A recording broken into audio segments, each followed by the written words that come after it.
warahmatullahi wabarakatuh. Selamat sore dan selamat menyaksikan program Bincang Khusus bersama dengan saya Fitria Usman. Cabang olahraga diciptakan di seluruh dunia, namun tidak banyak di antara orang atau sekelompok cabang olahraga yang menjadikan olahraganya itu sebagai kompetisi atau hanya hiburan saja, baik itu laki-laki maupun perempuan. Salah satu cabang olahraga yang sedang tenar di Indonesia saat ini adalah cabang olahraga gateball.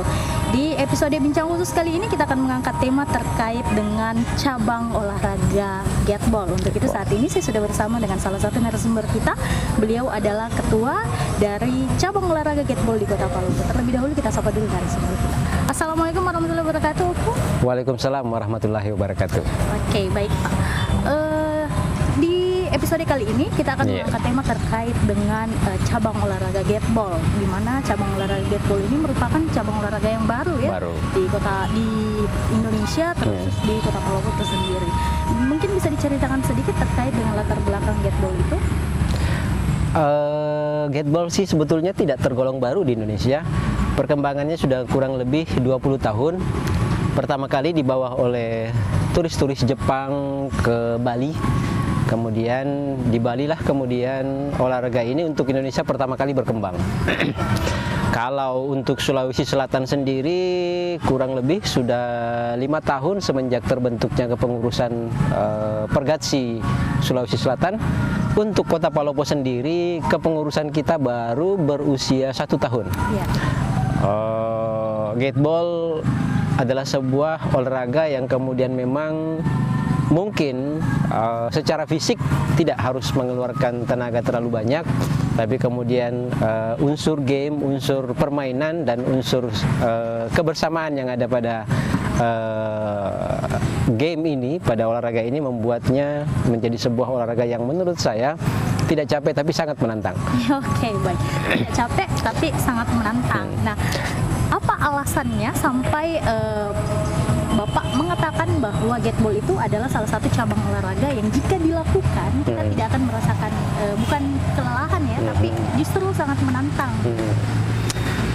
Gambaran singkatnya, gateball ini adalah sebuah permainan yang dimainkan di sebuah tempat yang tidak terlalu luas, cuma berukuran 15 kali 20.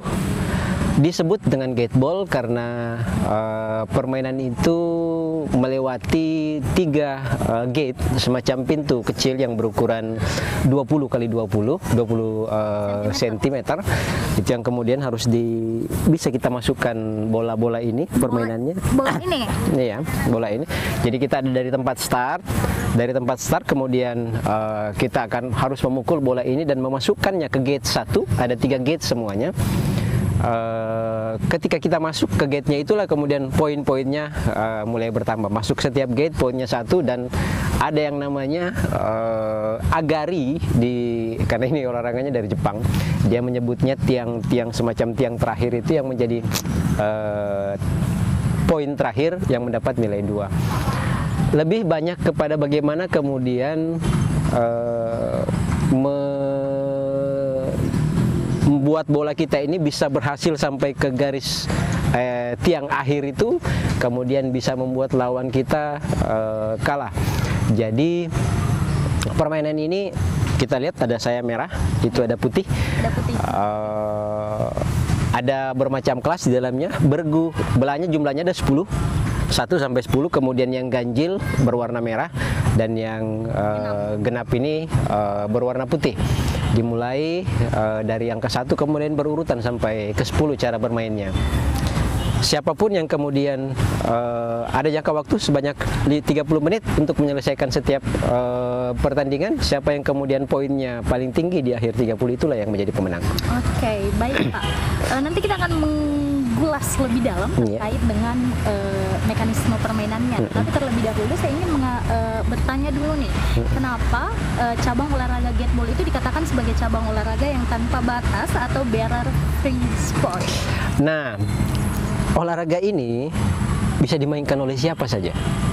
Mulai dari anak-anak yang balita yang sudah punya kemampuan untuk bisa mengendalikan stick ini, sampai kemudian orang-orang tua yang mungkin ukuran kita jompo tapi kemudian masih punya kemampuan untuk bisa mengendalikan stick ini bermain. Kalau kita coba membuka referensi-referensi yang ada di internet, kita akan melihat bahwa di Jepang yang menjadi sumbernya, anak-anak kecil, remaja, dan orang-orang tua pun ini menjadi sebuah permainan yang bersifat, itu yang dimaksud mungkin tanpa batas, betul-betul tanpa batas. Oke, baik. Iya. Lalu sejauh ini bagaimana perkembangan Gateball di Kota Palopo?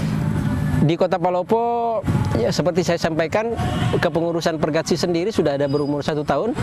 Kemudian untuk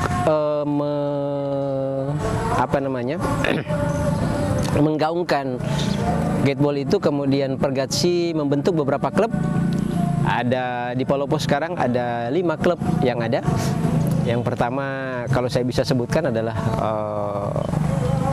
klub Pemkot sendiri, ada klub pegawai-pegawai Pemkot yang kemudian ada. Yang kedua adalah pegawai dari ibu-ibu Dharma Wanita dari pegawai itu kemudian bikin klub sendiri. Dari perguruan tinggi pun kita punya klub. Jadi kita membina anak-anak teman-teman perguruan tinggi, adik-adik perguruan tinggi yang memang punya minat terhadap olahraga ini. Dan ada juga klub Rumah Simpul.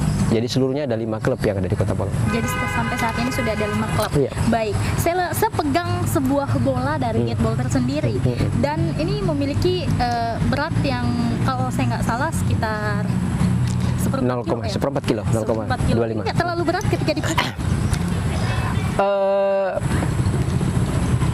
Kalau kita melihat sih sebetulnya, kalau kita bisa melihat permainannya, ini elaborasi sebetulnya dari biliar, kemudian golf sendiri dengan stick yang ada.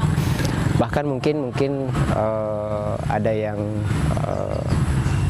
apalagi satu namanya olahraga bola juga yang kemudian bersama. Ini tidak terlalu berat.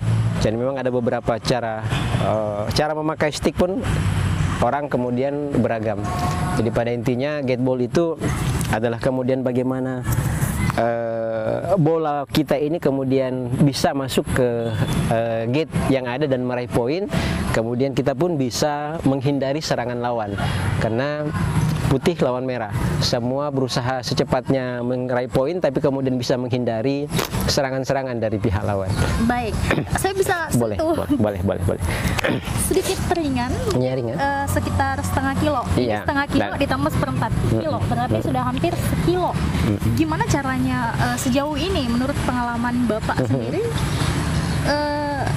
mengendalikan dengan berat seperti itu gimana?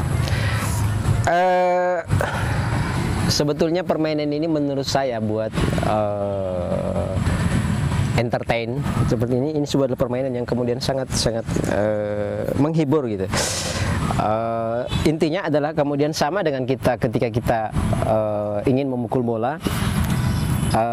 Ini adalah alat pemukulnya. Iya. Dan kalau kita ingin mengarahkan bola kepada suatu sasaran, pasti harus pas tepat di pukulan pas tengah bola. Nah, berarti pemukulannya pas tengah. Ya. Tapi kemudian kemudian ada orang yang kemudian mengembangkan cara-cara memukul yang misalnya kita mau mengambil agak ke samping, kemudian bisa kena berbagai macam strategi bisa dilakukan gitu, supaya dalam permainannya supaya bola kita aman dan bisa meraih poin. Oke, baik pemirsa, saya simpan terlebih dahulu. Untuk itu jangan kemana-mana, pastikan Anda tetap bersama kami di Bincang Khusus.